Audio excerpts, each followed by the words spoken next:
वफाकी वज़ीर दाखिला मोहसिन नकवी एक बार फिर ईरान पहुँच गए। तेहरान में ईरानी सदर मसूद पज़ेश्कियान से मुलाकात में अमरीका से मुज़ाकरात के हवाले से तबादला ख्याल किया। मोहसिन नकवी ने ईरानी हममनसब सिकंदर मोमनी से भी मुलाकात की। ईरानी मीडिया के मुताबिक मोहसिन नकवी का दूसरा दौरा अमरीका ईरान मुज़ाकरात के हवाले से सालसी की पाकिस्तानी कोशिशों का तसलसल है। तजियाकारों के मुताबिक वज़ीर दाखिला का हालिया दौरा पिछले दौरे का तसलसल है और उनका एजेंडा अमरीका ईरान के दरमियान मुज़ाकरात की बहाली है। मोहसिन नकवी 4 रोज़ ईरान में गुजारने के बाद गुज़िश्ता रोज़ ही पाकिस्तान पहुँचे थे। मोहसिन नकवी ने 4 रोज़ा दौरे के दौरान ईरान में सदर मसूद पज़ेश्कियान, स्पीकर बाकर कालीबाफ, वज़ीर ख़ारजा अब्बास इराक़ची और ईरानी हममनसब सिकंदर मोमनी से मुलाकातें करके अमरीका ईरान मुज़ाकरात के हवाले से तबादला ख्याल किया था।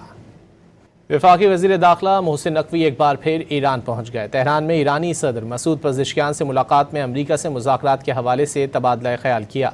मोहसिन नकवी ने ईरानी हममनसब सिकंदर मोमनी से भी मुलाकात की।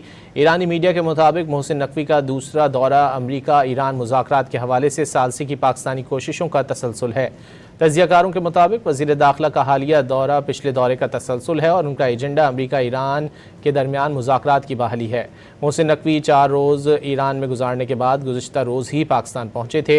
मोहसिन नकवी ने 4 रोज़ा दौरे के दौरान ईरान में सदर मसूद पज़ेश्कियान, स्पीकर बाकर कालीबाफ, वज़ीर ख़ारजा अब्बास इराक़ची और ईरानी हममनसब सिकंदर मोमनी से मुलाकातें करके अमरीका ईरान मुज़ाकरात के हवाले से तबादला ख्याल किया था।